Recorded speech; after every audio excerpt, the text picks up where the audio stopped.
Does this symbol give you a negative reaction? If so, this episode is going to attempt to change that. This is why the pentacle is iconic. So how did this poor little symbol become the modern emblem of evil? Let's take a look. Pentacle and pentagram are often incorrectly used interchangeably, so for clarification, this is a pentagram and this is a pentacle. A pentagram is a 5-pointed star with the lines continuously moving from one point to another. It is one of the oldest markings known to humankind, dating back as far as 3000 BCE. It's a symbol that has appeared in many different civilizations all over the world. In ancient Greece, it was used to demonstrate the golden ratio, which is all around us in nature, in faraway galaxies, in the way shells create spirals, and even within our own bodies. The Greeks basically worshipped the pentagram as a symbol of perfection. For pagans, the pentagram stood for the 5 elements: air, earth, fire, water, and spirit. When encased with a circle, it becomes a pentacle and represents how all these elements live in harmony. So far, the pentagram and pentacle sound harmless, right? Even early Christians revered the symbols as well.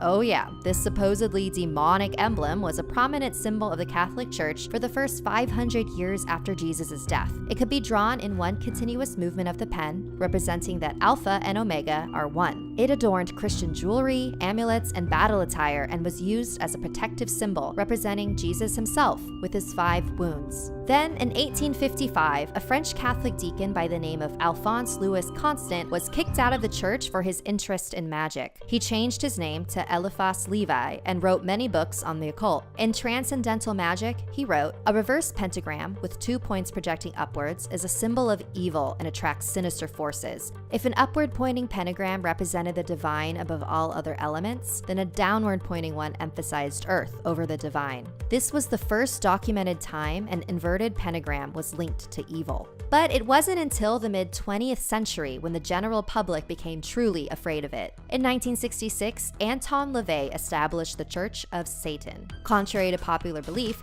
followers of this religion do not worship the devil, but are simply atheists. In 1968, LaVey released an album called The Satanic Mass, which featured a cover graphic with a sigil of Baphomet, a goat head, and a pentacle. The 3 downward points were thought to be a sign of rejecting the Holy Trinity. This became the official symbol for the Church of Satan. The rise of occultism happened to coincide with the rise of publicized serial killer cases, which sparked the satanic panic of the 70s and 80s. Christian fundamentalists, as well as the media, were fueling the public sphere with documentaries and books connecting horrific events to satanic cults, all of which were later discredited. People equated the Church of Satan and all of its symbolism, including the pentacle, to be evil. So, after 1968, you can see pentagrams and pentacles being used in movies and television, particularly in cartoons, to misrepresent the symbols as anything cult-like, dangerous, or sinister. Symbols and their meanings change over time. What once was good can be repurposed into something completely different. So next time you see a pentacle, think about its long and rich history and how it's been a positive image for so many people for centuries. What are your thoughts on the pentacle? And what other symbols do you want to learn about? Let us know in the comments. And don't forget to like Gamma Ray on Facebook and subscribe on YouTube.